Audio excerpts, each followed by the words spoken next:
Hello, my dear listeners. My name is Kishore Ganesh, and in this episode of the Vocal About Visuals podcast, I will be reviewing a romantic comedy starring Dakota Johnson, Alison Brie, Rebel Wilson, and Leslie Mann called How to Be Single.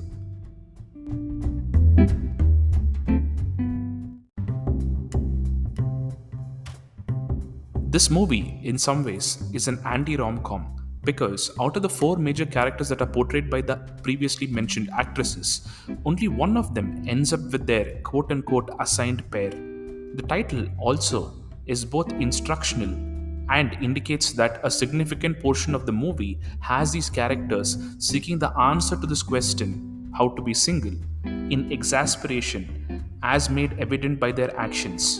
And the majority of this questioning is done by Dakota Johnson's character. The men in this film are firmly in the supporting character space, and that was refreshing to watch. But the movie also manages to give a few of these supporting characters a really solid character arc. This is also an anti rom com from the point of view that love doesn't conquer all, and instead, the characters only make incremental improvements to their lives to get to a place of acceptance and satisfaction. And though there is a lot of successful love affairs here, that also happens in an unconventional manner, unlike what you generally expect in a rom com. So, in a weird way, this film is a romantic film and it is a comedy film, but it is not a rom com. Let's just say that it is not your father's rom com, which is probably why I was not a fan of this film, even if the movie itself is decent. A rom com, in my opinion, is more of a state of mind rather than just a work of art because you know what you're getting into. And when you don't get that familiarity with a couple of twists thrown in here and there, you are left disappointed. Let me illustrate my point by comparing this film with one of my previous reviews, Jimmy Fallon and Drew Barrymore's Fever Pitch, available on all your favorite podcasting platforms and on YouTube. In that film, the love conquers all message is stated and proven by having Jimmy's character choose his love for Drew Barrymore's character over his love for the Red Sox. And it has Drew Barrymore choose Jimmy despite knowing that his obsession with the Red Sox would mean that the Red Sox will constantly keep competing with her and maybe their family for Jimmy's affection and attention. That's what I want to see.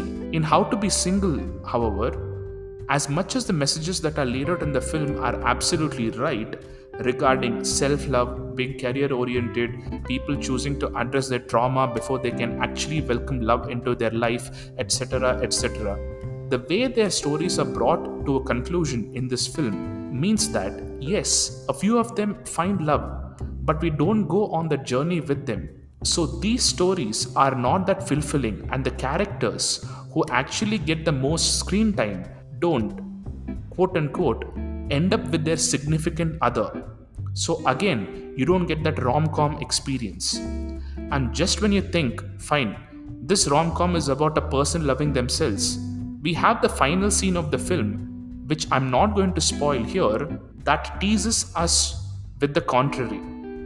Maybe, just like real love, this movie did want us to go on a roller coaster ride, but unlike real love, it doesn't leave us with fulfillment and joy, and instead leaves us a bit uneasy and annoyed, as if you just went on a roller coaster that took you through all the hoops, but you didn't end up with any of the adrenaline rush or the giggles. All in all, decent movie, not a good rom-com, or maybe I should say, not a conventional quote-unquote feels rom-com. Once again, my name is Kishore Ganesh. This is the Vocal About Visuals podcast, and thank you, my dear listeners, for your time and for listening. And please do follow me on Instagram and Twitter at Podcast Plural, and also give this podcast a follow on your favorite podcasting platforms and on YouTube if you enjoy the content. Thank you.